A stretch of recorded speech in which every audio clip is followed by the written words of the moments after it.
ഖത്തറിൽ നിന്ന് ചൊവ്വാഴ്ചയാണ് 10:30 സമയമായിട്ടുണ്ട്. കിടക്കാനായതിന് ടി വി ഓണിലാണ്. നിസ്കരിച്ച് നേരെ കിടക്കുകയാണ്.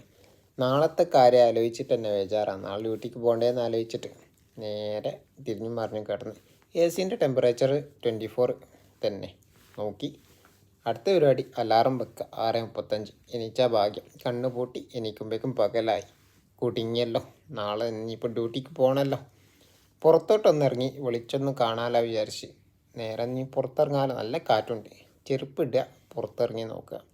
ഇവിടെ നല്ല കാറ്റുണ്ട്. ഇപ്പോഴുള്ള ഈ സമയത്തുള്ള കാറ്റാണ്. നല്ല പൊടിയുണ്ട്. കൂടെ നല്ല ഭംഗിയാണ് കാണാൻ. നല്ല പ്രകാശമാണ്. വെയിലല്ലേ, എന്ത് സുഖം. നട്ടുച്ച വെയിലാണ് രാവിലെ കാണാനുള്ളത്. വെയിലുകൊണ്ട് കണ്ണ് പോലും തുറക്കാൻ കഴിയില്ല. ഞാൻ പുറത്തോട്ടൊക്കെ ഒന്ന് ഇറങ്ങി നമ്മളെ കൃഷിയൊക്കെ ഒന്ന് നോക്കി. നല്ല കരിഞ്ഞ് കിടക്കുകയാണ്. 2 സൈക്കിൾ മാത്രം അവിടെ. ഒരു ടാങ്ക് ഉണ്ട്. വെള്ളത്തിലാണ്, പെരുംചൂടാണ്. നേരെ ഉള്ളിൽ കയറുക, ഒന്ന് മുഖം കഴുകണം. ആദ്യം തന്നെ ഫ്രീസറിൽ കുറച്ച് വെള്ളം എടുത്ത് വെച്ചിട്ടുണ്ടായിരുന്നു. അതിൽ നിന്ന് എടുത്തിട്ട് കുറച്ചൊന്ന് മുഖം കഴുകണം. നേരെ വാഷ് ബേസിലേക്കാണ് പായുന്നത്. അവിടെ എത്തിയിട്ടാണ് മുഖം കഴുകാൻ. നല്ല തണുത്ത വെള്ളം കുറച്ചേ ഒഴിക്കുള്ളൂ. ഓക്കേ.